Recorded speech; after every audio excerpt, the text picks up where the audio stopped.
السلام علیکم ورحمۃ اللہ وبرکاتہ۔ آج مجھے یہ موضوع ملا تو میں سوچ میں پڑ گئی، شاید میں اس موضوع کے ساتھ انصاف نہ کر پاؤں، کیونکہ بقول شاعر جناب سر یہ استاد ہے کیا؟ استاد کہلاتے کس کو ہے؟ استاد تو ہستی ہے جو گناہ کو یقین میں ڈالتا ہے، جو پتھروں سے ہیرے تراشتا ہے، جو چشم بصارت کو نگاہ بصیرت عطا کرتا ہے، جو ظلمت کے شبوں میں سورج نکالتا ہے، وہ ہستی جس کے لہجے میں مٹھاس، نگاہوں میں شفقت اور رویے میں پیار ہوتا ہے، وہ استاد کہلاتا ہے۔ استاد تو وہ ہستی ہے جو جملوں لیے شمس و قمر کی آنکھوں میں آنکھیں ڈال کے کہتا ہے کہ اے مہتابان جا کے کہہ دو کہ وہ اپنے گردوں کو گن کے رکھ دے، کیونکہ وہ اپنے صحرا کے ذرے ذرے کو خود چمکتا سکھا رہا ہے۔ جناب سر رشتوں میں سب سے مقدس اور پاکیزہ رشتہ استاد اور شاگرد کا مانا جاتا ہے۔ کسی شخص نے کیا خوب کہا ہے، جو قوم اپنے استاد کی عزت نہیں کرتا اور اس کی قربانیوں کو بھلا دیتا ہے، وہ قوم ہمیشہ ذلت وابستہ ہوتی ہے۔ حضرت علی رضی اللہ تعالیٰ عنہ کا قول ہے، جس نے مجھے ایک لفظ بھی سکھایا وہ میرا استاد ہے، چاہے پھر وہ مجھے اپنے پاس غلام بنا کے رکھے یا پھر میرا سودا کر دے، کیونکہ تعلیم انسانی رویوں میں تبدیلی لانے کا باعث ہے۔ استاد عالم و باعمل ہوتا ہے، وہ جو کچھ پڑھاتا ہے اس میں عمل کر کے دکھاتا ہے، اس سے اس کی ترکیب کا باعث بنتی ہے۔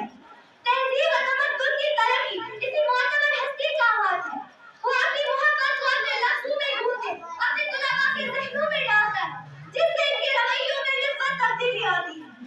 کتنی محبتوں سے پہلا سبق پڑھایا، کتنی محبتوں سے پہلا سبق پڑھایا، میں کچھ نہ جانتی تھی مجھے سب کچھ سکھایا۔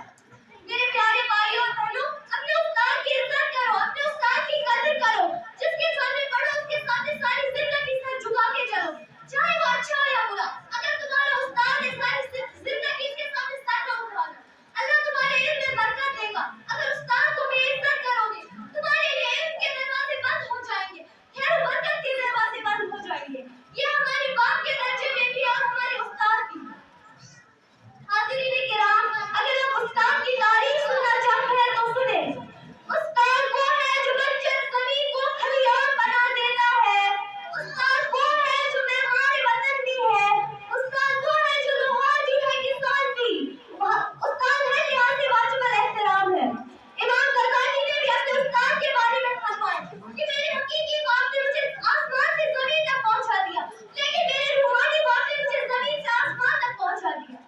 خزاں کے موسم میں بھی بہار دیتے ہیں، خزاں کے موسم میں بھی بہار دیتے ہیں، استاد تربیت سے طلباء کو نکھار دیتے ہیں۔ حاضرین کرام، سرور کائنات حضور اکرم صلی اللہ علیہ وسلم نے اپنے آپ کو معلم قرار دے کے استاد کو سب سے اعلیٰ بتایا۔ اسلام نے استاد کو روحانی باپ کا درجہ دیا ہے، لیکن میرا تو یہ دعویٰ ہے جس طرح پھولوں کو مے کی ضرورت، چاند کو دمن، سورج کو چمک کی ضرورت ہوتی ہے، روح کو جسم کی ضرورت ہوتی ہے، اسی طرح پورے معاشرے کو استاد کی ضرورت ہوتی ہے۔ استاد ہوں مجھے اس کا ملال تھوڑی ہے، ملک کا مستقبل سنوارنا آسان تھوڑی ہے، بس استاد ہی فکر مند ہے سب کے عروج کے لیے، بس استاد ہی فکر مند ہے سب کے عروج کے لیے، یہاں کسی کو کسی کا خیال تھوڑی ہے۔ عزیز سامعین، آج اس قربتار مجلس میں جس اہم و معتبر ہستی کے بارے میں گفتگو کر رہی ہوں، وہ رات کے وقت چاند کی، دن میں سورج کی، جب چاند چھپ جائے تو موم بتی کی، اور اگر موم بتی ختم ہو جائے تو چراغ کے مانند ہے، وہ اہم و معتبر ہستی استاد کی ہے۔ میرے پیارے بھائیوں اور بہنوں، دنیا میں انہیں قوموں نے ترقی پائی جنہوں نے استاد کے مقام کو سمجھا اور اس کی عزت کی۔ حاضرین کرام، کسی بھی علم سیکھنے کا دار و مدار سکھانے والے کا طریقہ کار اور انداز پر مختصر ہوتا ہے۔ جب عرب کے سہاروں میں تہذیب سکھانے والے محمد عربی ہو تو تہذیب سیکھنے والے صحابہ کرام بن جاتے ہیں۔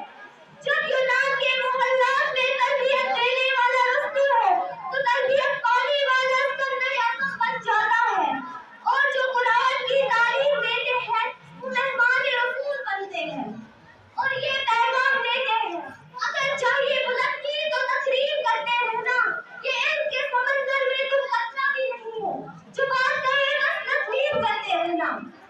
عزیز سامعین، تعلیم دینے والا ایک استاد اپنے طلباء کو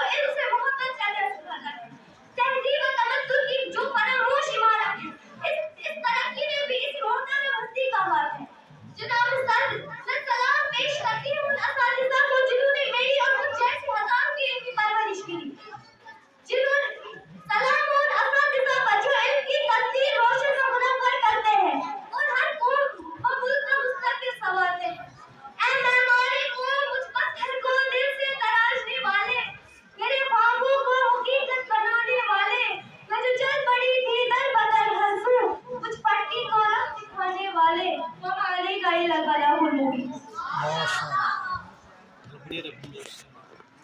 ماشاء اللہ. اب اس کے بعد میں ایک چھوٹی سی طالبہ کو دعوت دیتا ہوں، فاطمہ جاوید.